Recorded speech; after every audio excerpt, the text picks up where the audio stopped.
Sit back, buckle up, and hang on, because we're just getting started.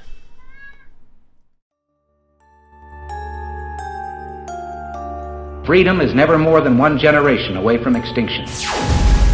You and I have a rendezvous with destiny. You know what time it is, so sit back and get ready for the Stafford Voice, your dose of conservative in a world of liberal. 3, 2, 1.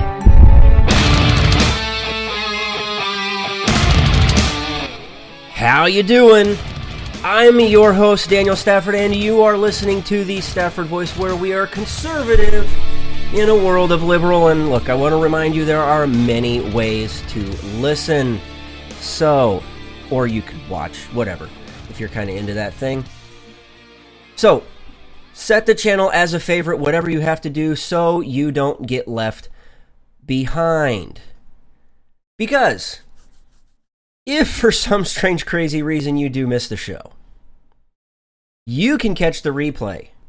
So just sit tight. There's no need to panic at all, not whatsoever.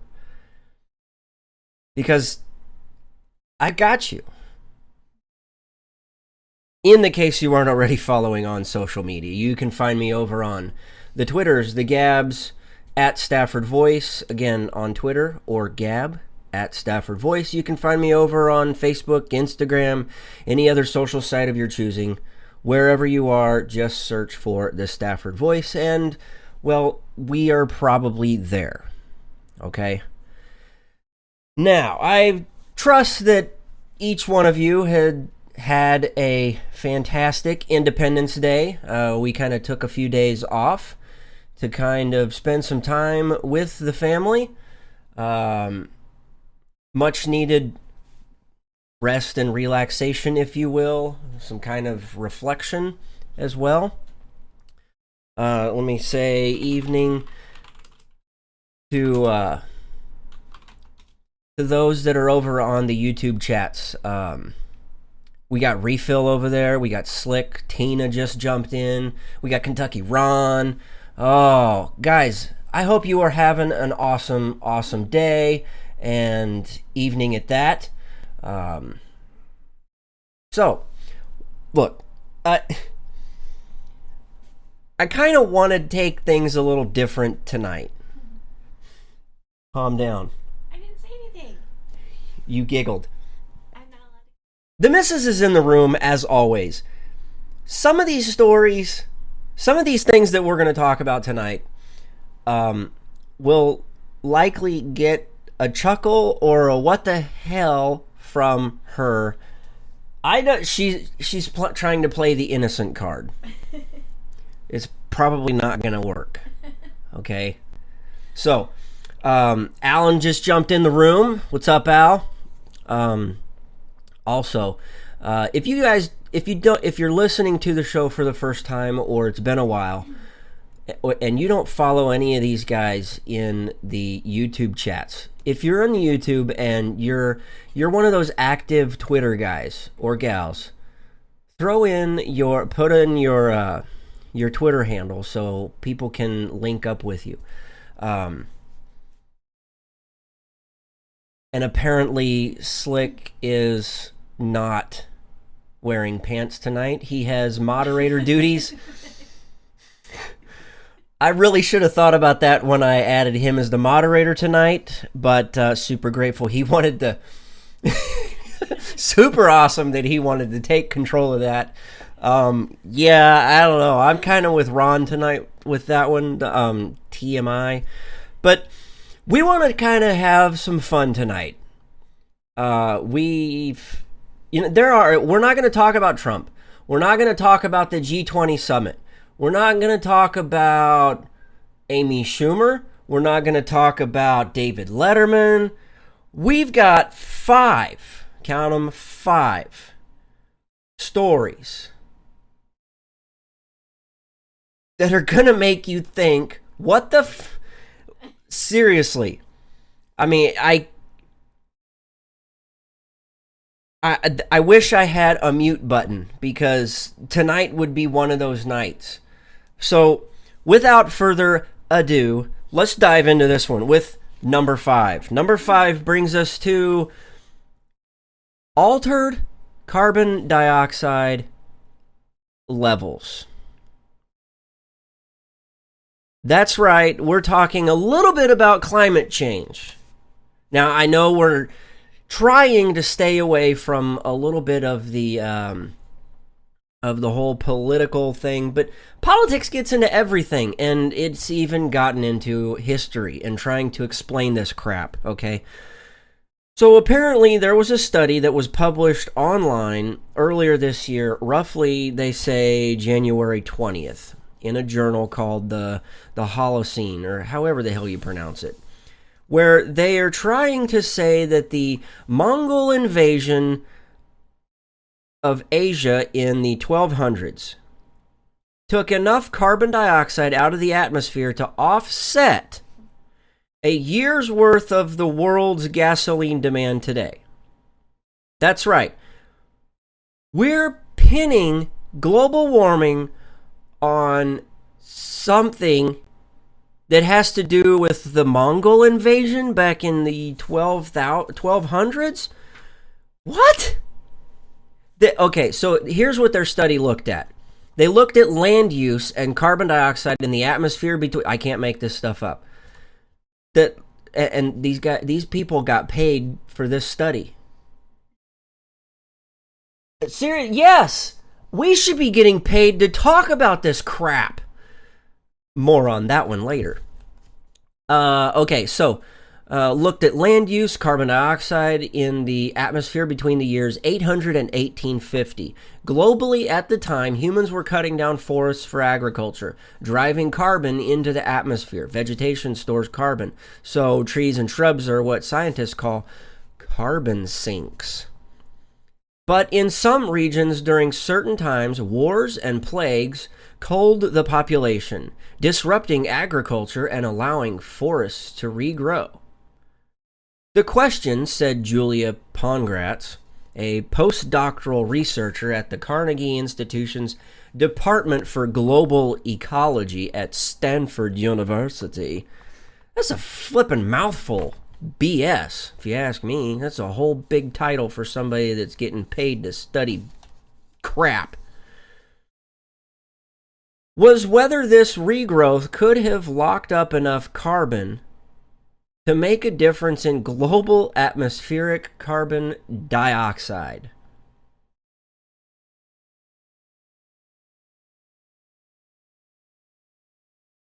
Pongratz says, we wanted to check if humans had an impact on carbon dioxide by increasing it, by deforestation, but also by decreasing it. Yeah. The whole idea of give and take, you give a little, you take a little. We got positive over here, we got some negative over there.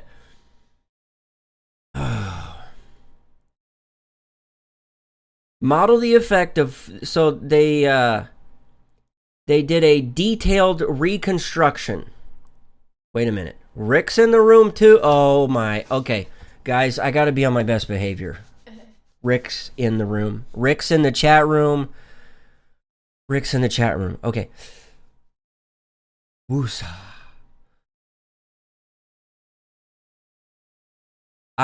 No, I'm not gonna channel my Mongol. I'm not channeling my inner Mongol. I don't want to increase my carbon track. Okay, Al Gore's gonna come and knock on the door. Okay, so here's what they did. They did a detailed reconstruction of historical agriculture to model the effect of 4 major wars and plagues. Again, dating back to 800 and 1850 time period. So here's the 4 things they looked at. The Mongol takeover of Russia, or of Asia. Wow.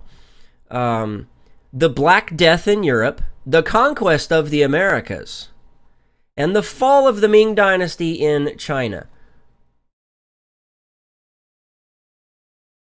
Refill. I gave a warning at the start of the show. I gave a warning. You may or may not want to put the kids to bed. Okay? It's only going to get worse from here. These 5 stories literally are going to make you think, what the F? And I'm really trying to not control the volume of my voice. No, I'm not trying to do that. Oh, I see what he's doing. He's trying to get Slick's got moderator duty, Rick. So I dropped out on him. So I guess he's trying to get Slick to boot him out. Okay, so they said all of these events led to death on a massive scale. What? Yeah, I mean, I guess so. But Mother Nature barely noted. Okay, so they're trying to study the effects of carbon dioxide and the effects it has on the atmosphere. And it says right here, this is what they put out. But Mother Nature barely noticed, the researchers found. Apparently she's an old hag that was around when Hillary was born. Only the Mongol invasion had a noticeable impact, decreasing global carbon dioxide by less than 0.1 part per million. That's kind of small.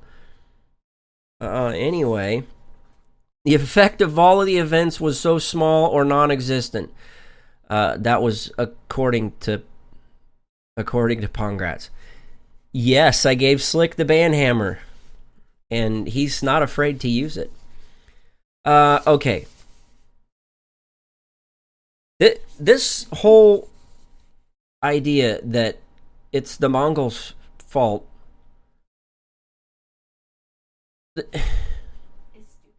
is stupid. Seriously. What the F? Mongol invasion in 1200 altered carbon dioxide levels. Hopefully they didn't use the same data that was being manipulated by all of the scientists in order to prove or disprove or make up their own models for climate change. Okay, climate change is real. I made the internets so I could post anything on there I wanted. Okay. Woosah doesn't work. It doesn't work. Not for me. Okay. So Mongolian barbecue is ruining the planet? Hell no. It's only doing my body good. Okay? I'm in shape. Round's a shape, Al. Okay? Round is a flippin' shape. I'm not round. I got one of them dad bod things going. Or grandpa bods. I got an opa bod. It doesn't roll off the tongue like dad bod. Grandpa bod. That doesn't work. Opa bod. That doesn't work.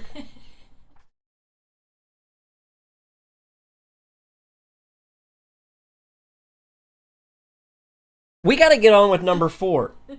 Okay? And I tried to come up with a few props for tonight. No. I was shot down again. Well, all of my brilliant ideas for props get shot down. The prop you wanted for one. Papa bod. How about that one? Rick got a good one right there. Papa bod. That works. That works. I like that one. Okay. Nice change of subject there. Yeah, we're going to change the subject now. Okay. Number 4 on the WTF meter for the night. Senator Chuck Schumer calls on the FDA to regulate not placenta. Not placenta. Okay, that was last week. Last week we talked about that on one of our mashups. I eat cows too, Al. I eat cows. I eat pigs. I eat chickens, turkeys. And we eat a lot of pigs. Okay, I like bacon. We had bacon tonight. We had chicken and bacon. We need to take Al's advice and do a little more of eating of cows, because over in California, it's the high methane levels that are giving Californians cancer because they drink water out of plastic bottles. The methane gets into when they twist the top of the bottle off, the cow farts fall into the. I couldn't even. Oh God. Okay, wait a minute. Somebody said Alex Jones called into the into Foo's show last week. What? That freaking blows. Why can't somebody like that call into my show? I'm ticked off at Alex Jones. I actually like watching Alex Jones for the comedic relief. Anyway, okay. Number 4. Yes, number 4. Thank you. My producer's keeping me online tonight. Whatever. Rick can't eat turkey. That would be cannibalism. I see what you did there. Or buffalo wings. You can't eat buffalo wings. I mean, they're kind of hidden under the hump of the buffalo, and they don't fly either. It's like a T-Rex, man. It's like the buffalo wings are like T-Rex arms. Anyway, okay. Chuck Schumer wants the FDA to regulate this. No, it's not placenta. It's snortable chocolate. Yes. Who in the hell snorts chocolate? Seriously. I just eat it. Give me a straw and give me a bottle of Nesquik because I'm snorting that shit tonight. Okay, I'm going to be buzzing like crazy if I snort chocolate. Okay, so it says right here, he's urging federal regulators to look into quote-unquote snortable chocolate powder, saying he's worried that it could prove harmful and is being marketed like a drug. Listen, dumbass, you're the one calling it snortable chocolate. Yeah, like as if cocaine, if you didn't snort cocaine, it would be okay because, you know, it's... Yes, Al, snortable chocolate. He's a Democrat, so he's got that going for him. Liberalism is a mental disorder. Yeah. Okay, so he writes a letter asking the Food and Drug Administration to investigate the use of caffeine. Okay, we're back on the Listen, why does everybody have a hard-on for caffeine? Anyway. Like that guy. Oh, my God. Remind me that later if we have time. So he writes a letter for the FDA to investigate the use of caffeine in inhalable food products such as so-called Coco Loco. Yeah. Rick's hiding his Hershey's powder. Kentucky Ron, he's hiding his Ovaltine. Be sure to drink your Ovaltine. What the hell? You watch your mouth. They make Hershey's syrup for a reason. Well, Hershey's syrup. A bottle of Hershey's syrup in a small glass of Chateau milk. Whatever. Got your old soul. Okay, so here's what he says in a statement. This suspect product has no clear health value, referring to Coco Loco. I can't think of a single parent who thinks it is a good idea for their children to be snorting over-the-counter stimulants up their noses. I can't think of a single parent that thinks it's okay to snort anything up their nose. I mean, look, when I was in grade school and when I was in middle school, we used to make our own pixie sticks. We would take a Ziploc bag and we'd fill it up with sugar, and we would take packets of Kool-Aid mix because there was like 500 different flavors of Kool-Aid mix. That's right. You clip your finger. Anyway, Slick's catching on. Okay, we would mix it up. We'd make our own pixie sticks. Only the guys that later on dropped out of high school were the ones that were actually snorting that stuff. Got it? Okay. Yes. Look, Rick is doing his homework during the middle of the show. Just step away from the keyboard, Rick. Okay, Coco Loco, you can now snort chocolate for energy. I'm not going to snort chocolate for energy. I'm not snorting. I'm all for consuming energy-related products, such as the occasional energy drink or the occasional soda or those little Stinger waffle things. Al, help me out. The little Honey Stinger makes the little fruit chews also. Yeah. Oh, those things are addicting. Ron's got a Monster Enema. Al, you've got to stick around for number 1. This is by far the bestest, disgustingest show ever. We haven't even gotten to the good stuff. We're still on number 4. How am I doing on time? 32 minutes. We're good. Okay, so here's the thing about Coco Loco. It is marketed as quote-unquote raw cacao snuff. Includes cacao powder, which comes from beans used in making chocolate. They contain some caffeine.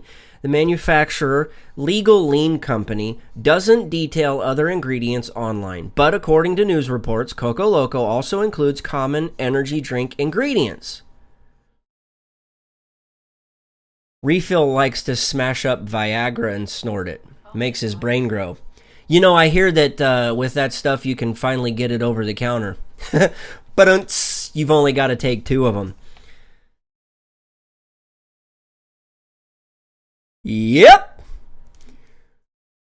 Oh, anyway. Okay, so according to their website, it promises feelings of well-being, mental focus, ecstasy-like euphoria, and a rush of quote-unquote motivation that is great for partygoers to dance the night away without a crash.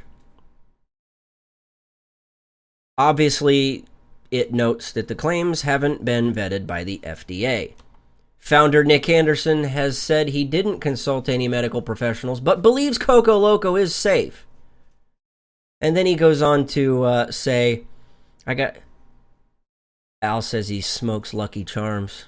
Everybody's always after your Lucky Charms. Anyway, so Nick Anderson goes on to quote, according to Good Morning America, that is. He says, "There's really no negative publicity. So, I felt we were good to go." Yeah, because even though doctors said there's no certain what the effects are of inhaling chocolate, can we leave it up to chocolatiers to put it in a candy bar? Ron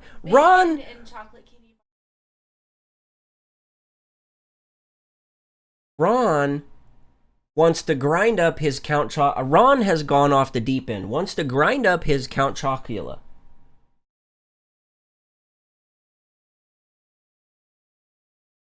Nope.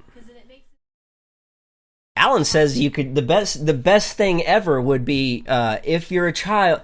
Obviously, Al, correct me if I'm wrong, but you're kind of targeting this again towards children, okay? What are kids known for? Picking their nose. You can pick your nose, but you can't pick your friend's seat or something like that. We can talk about that later. See what I did there? No. You can write that down. No, I will not. Chocolate boogers. Yes, but these are actual chocolate boogers. You snort the chocolate, pick your nose, eat the chocolate booger. He also says, as a bonus, you can recycle chocolate boogers into Tootsie Rolls. That's gross. Should we move on to number 3? Yes, please. What if we... Okay, so we blamed carbon dioxide levels on Mongol invasions as number 5. Regulating snortable chocolates as number 4. Army John made it to the room. What? What can possibly be number 3? Number 3. Army John just got home from work. John, you haven't missed very much. Yes. You're getting to the good stuff. We've only gotten to number 3. Okay? We're getting closer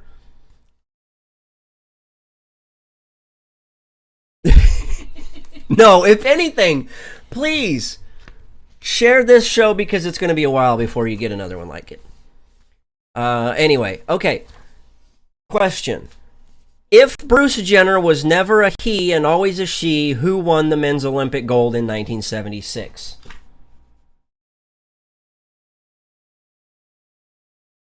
I think it's easier to figure out who's on first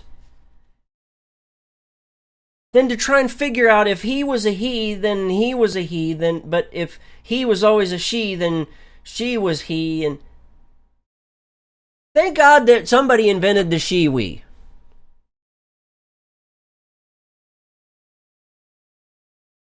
No, he still stands to pee. He's got his own Unless he tucks. Tuck tape. Tuck tape. No. That's how you get the beans above the frank. Okay, so hang on. So, John, tonight is not that type of show where we're being pastor-like and getting a 30-minute sermon, because this is far from it. You would definitely not want to talk about this kind of stuff in church. This is the kind of stuff you excuse yourself and. I'm not even Catholic. I know. I don't, and we may have to go talk to somebody after we discuss number one. I don't know. Yeah. He also says you need to play the song "Let's Do the Time Warp Again" from Rocky Horror Picture Show. Little known fact: I've only seen like 10 minutes of Rocky Horror Picture Show. Had to shut it off. Couldn't watch anymore. Slick. Okay, so Slick says, I have a solution for the Caitlyn Jenner problem. Someone just kick the dude in the nuts and say, see, dude, told you you're a guy. We could have ended this whole story. Frank Dan Bean. Okay, so I guess ESPN has a show called the 30 for 30. It's kind of a documentary thing. I don't really think it's a podcast. I thought it was a show, an actual show that they do like once a week or once a month or something. I don't know. I don't watch ESPN. Anyway, so their most recent 30 for 30, they sat down with Dan and Dave from the 92 Olympics. And in the interview, the two dared to call Bruce Jenner a he, even though he was still calling himself a he at the time. Are we following? Are we playing follow the leader right now? So Bruce Jenner was a he at the time and is now still calling himself a he, referring to himself when he won the gold medal. Oh, anyway. Okay, so all of that to say this. ESPN had to add a disclaimer to the start of the podcast, much like we had to issue one at the beginning of this one. One note. Here's what their disclaimer says. One note. This episode features references to legendary decathlete Caitlyn Jenner, first to be referred to as Bruce in regards to her decathlete career.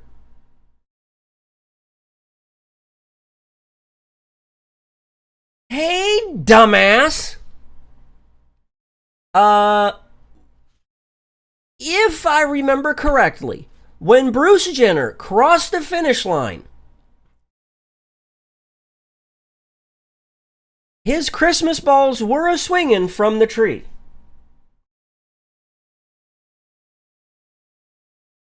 There was no cut. Everything was intact. Yes, it was a he at the time.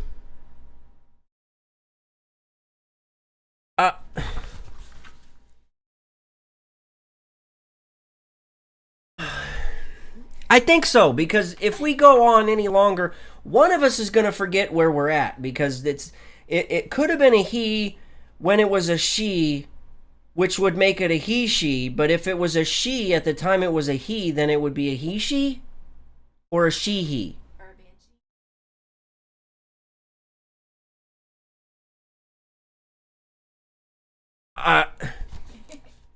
You would think this stuff would be a non-issue, but it's not. This is the crap that we have to put up with. I mean, this is how normal, everyday stuff becomes politicized. Now, wait a minute. Ron is asking he cut his balls off but kept the dick?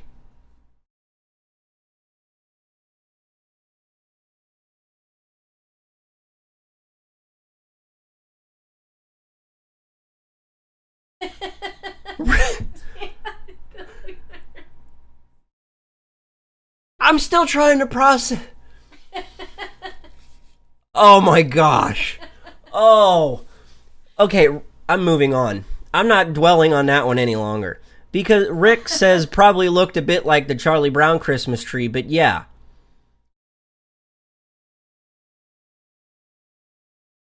And apparently John, while out on some training, learned what ESPN stands for. This is breaking news. Evangelism of Sports Penis Neutering. You got to tweet that out, John. That's hilarious. But, okay, let's move on to number 2 because it still has to do with the penis. That's right. No, yes, but no. Yes, but no. Okay, we've got to move on. Number 2. On Thursday, the Center for Biological Diversity, a left-wing environmental group, obviously we can get that from the title of the whatever, distributed, quote-unquote, hundreds, okay, of, this is how they actually word it, endangered species condoms at Chicago's Lincoln Park Zoo. Now, the Lincoln Park Zoo is owned by the Chicago Park District and receives a significant funding amount from, obviously, taxpayers. And I want to highlight something else that John is saying because this is important stuff. This is the kind of stuff that we really need to be talking about. Medical procedures. Stuff that Obamacare/Trump care may or may not cover. Okay? Because we've got Chelsea Manning out there that we are actually funding these types of procedures. When a man wants to become a woman, the medical procedure is chop a dick off of me. When a woman wants to become a man, it is called an addictomy. No, I'm not serious. Are you kidding me? Nothing in this entire show tonight is serious.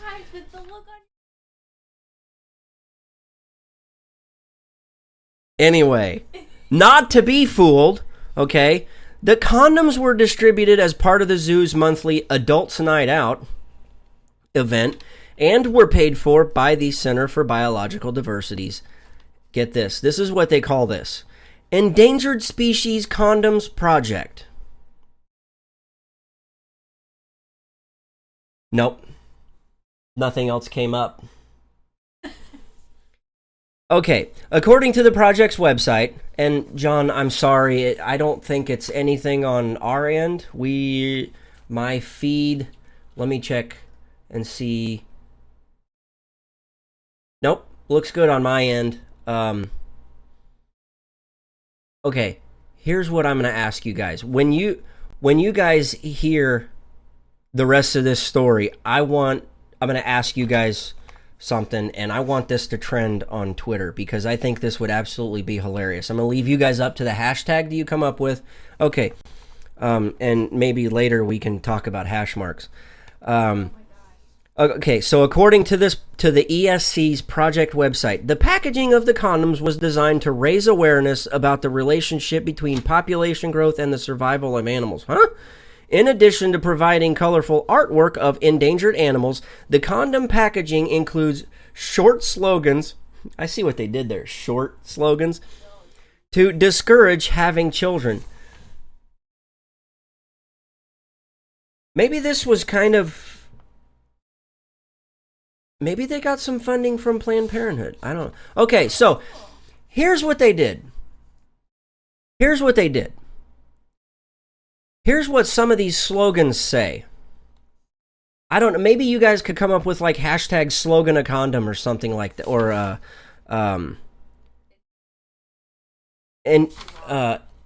endanger a condom or something. I don't know. You guys come up. You guys are better at the hashtag ideas than I ever will be. Okay, so here's what they've come up with. Here's a couple of the different slogans. Wrap with care, save the polar bear. Before it gets any hotter, remember the sea otter. For the sake of the horned lizard, slow down, love wizard. Those are stupid. I want to see what you guys come up with. You guys start it over on the Twitter, and I will retweet the crap out of it. That's not a pun or a reference to number one. Okay? You're picking up what I'm throwing down.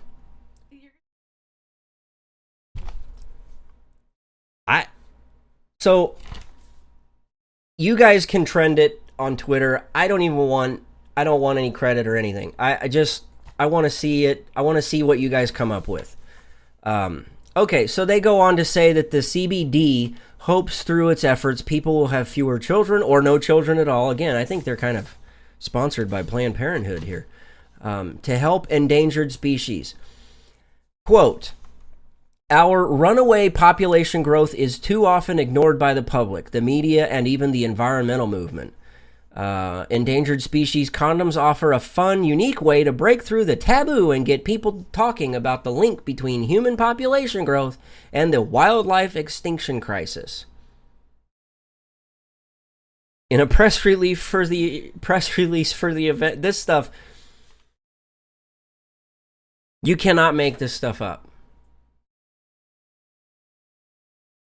Slick says if his junk looked like a horned lizard, he would seek immediate professional help. Wrap your willy before you mount that filly. That's pretty good, Refill. That's pretty good. That's pretty good. These condoms sound like a disaster. Yes. Okay. But this even gets better. This gets better, and that's kind of why we picked this as number 2 before number 1.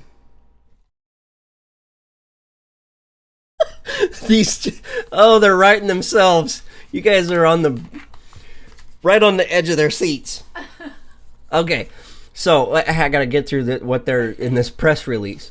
They said the condom giveaway is the debut of CBD's quote-unquote pillow talk. It's an educational outreach program which is meant to instruct people that family planning can protect wildlife.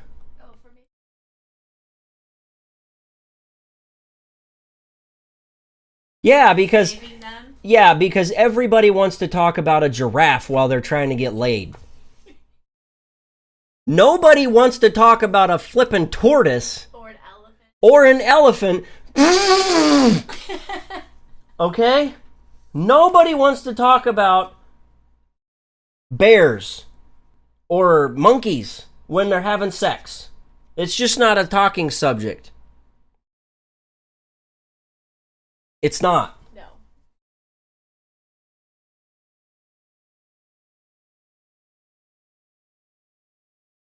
Jessica, yes, they are now trying to equate climate control with controlling births. I really don't even know how you want to say that. Okay, so they continue on to say, as our population grows, the urban sprawl and agricultural development destroy wild spaces, species we know and love, and pay the price. People may recognize that we're crowding out monarch butterflies and horned lizards. But they often don't realize that there's a big way individuals can make a difference. And this is through Pillow Talk. Pillow Talk helps people understand how conscientious family planning can protect wildlife. Al over in the chat room on the YouTube side, he says, "Hey baby, before we fool around, do you want to know why my condom looks like a crocodile and has a stupid slogan?" Yeah, get your motor running. Head over to the bedroom. That is definitely not a podcast I will be listening to. Pillow Talk. Unless it was Dr. Ruth. Anyway, that little freaky woman, she'd probably take your head and right into the pillow. That's a little dangerous to the ears, Refill. Okay, wait. What did Refill say that's dangerous? True story, I'm buying someone a machete. Do you know where we can get a shoulder where we can reach over her shoulder to retrieve, almost like a sword? Oh, a machete holster. Oh.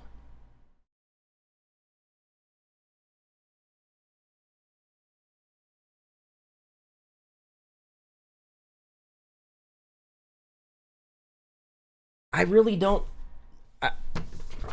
Okay, number one. Yeah.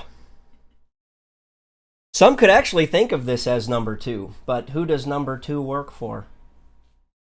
Working for number one. Okay.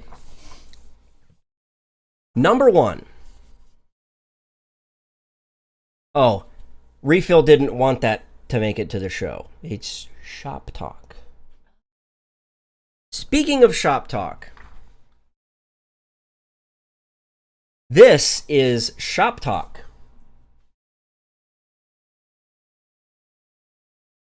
Yes, Shock Talk. Okay, I actually stumbled on this. I don't even remember where I saw. Oh, it was over on the Facebooks. I saw this on the Facebooks, and you guys lit me up. My phone blew up with notifications on Facebook because I linked to this. And that's why this actually made number one. Okay. This is the most trending article right now over on teenvogue.com. Let me repeat this. This is the number one trending article on Teen Vogue. Teenvogue.com. Okay? So this that we're getting ready to talk about is targeted towards roughly, 13, 14-year-olds to 18-year-olds. I doubt a 19-year-old is going to be reading Teen Vogue. I doubt even an 18-year-old is. Yeah, probably more like 13 to 16. Yeah. Okay? Teen Vogue, their most trending article. This is the headline. Anal sex. What you need to know. How to do it the right way. You know, it's like Anal 101 for teens, beginners, and all inquisitive folk. They go on to say, and believe me, I had to actually subject myself to reading this article. Show research. Let's pick out some things, shall we? It's important that we talk about all kinds of sex because not everyone is having or wants to have a penis in the vagina sex. That's what it says here. Right there. Yep, you can't make it up. Okay, let's go on to say, obviously there is a lot of stuff on the internet about anal. We don't suggest you Google it right now. But most of what you'll find is either porn or advice for experienced sexual persons looking to try something new. What about the teenagers?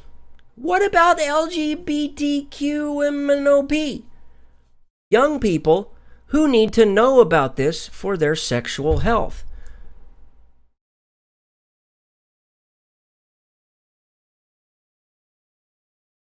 When I was 13, the last thing I wanted to talk about was anal sex. was on my mind at 13. I was definitely not concerned at anywhere between 13 to 16. What I needed to know to be informed about sexual health, especially ramming something up my... Okay. So if you're a little worried about trying it, or are having trouble understanding the appeal, just know that it isn't weird or gross. Yes, it is! Okay, wait. We're starting to get into the good stuff where I'm getting ready to lose it, because this shit's about to get real. You guys... Okay, so I'm quoting from this article. This is absolutely ridiculous. And Al, I was the same way. When I was 13, I was pretty excited about kissing a girl. Yeah, hell, I mean, I was excited that somebody just wanted to hold my hand. I mean, oh, she touched my hand. I'm quoting from this article. The anus is full of nerve endings that, for some, feel awesome when stimulated. The opening of the butthole. Can't even read it with a straight face. No, but it actually says this. The opening of the butthole is where the nerves are most condensed. So you don't have to put anything that far up there if you don't want to for it to feel good. That being said, anal, like all sex acts, is not universally enjoyed by everyone, and that's totally okay. No, it's not. That's not what it's for. That's not how this works at all. No. I think I totally lost them. They're talking about holsters and all kinds of other stuff in the chat room. Listen, you guys are suppressing everybody else. Rick says he feels dirty. It's okay. It's okay because you can take a bath right afterwards and explore for your own self. And you can answer for yourself whether there's a lot of feels down there or not, if you know what I mean. Okay. Whether you are planning to give or receive anal sex, a conversation must take place beforehand. Obviously, I was suspecting that was number one on the tip scale. Tip number one, always ask before you ram something up someone's ass. Yes! Nothing says stick your dick up my ass like a crocodile condom.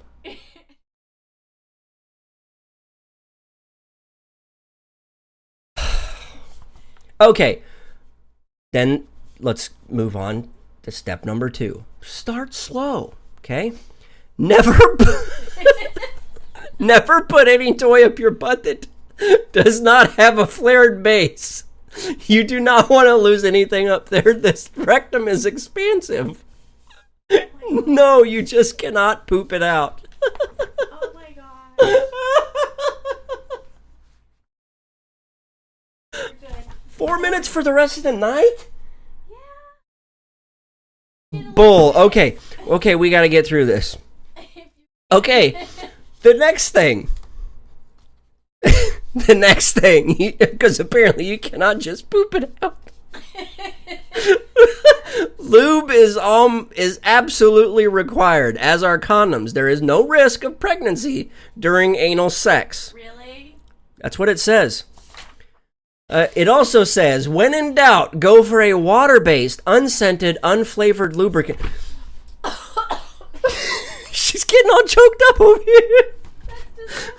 Seriously, I mean, the last thing I want to be brushing my teeth with, is an unflavored lubricant. Okay? Oh. Seriously, babe, it's not Listerine. Okay? It's KY. Oh, anyway.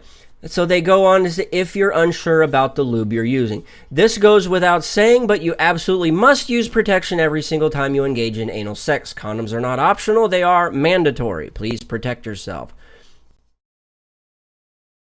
Yes, and Jessica, that's why this is number one, WTF on our scale. This is what they are pushing teens to see. They're explaining how a teen, a 13, 14, 15-year-old, needs to go about sticking something up their keister. Now, we have to wrap this up, but the writer of this post definitely wanted to make this known. I quote, I want to personally assure you that you will not poop on anyone during anal sex. Sure, there are horror stories, but aren't there always? That being said, yes, you will come in contact with some minor fecal matter. You are entering a butthole. It is where poop comes out. How old? Expecting to do anal play and see zero poop isn't particularly realistic. It's not a big deal. Everyone poops. Everyone has a butt. OMG, WTF. Was this a teen? No! It's not. Teenager-ish. That's because it's written that way because who is reading it? Actually say. No, that's why it's quoted like an old person said it. Oh, anyway. I don't think That would, nope, it's over. I'm done. right. Yep, give me a good book. I'm over. Yes, and I agree with what Jessica just said. This sounds like it belongs in Playboy, not Teen Vogue. Yes. But again, this is the type of stuff that is being pushed so they see it. We're talking about a society as a whole taking a step backwards.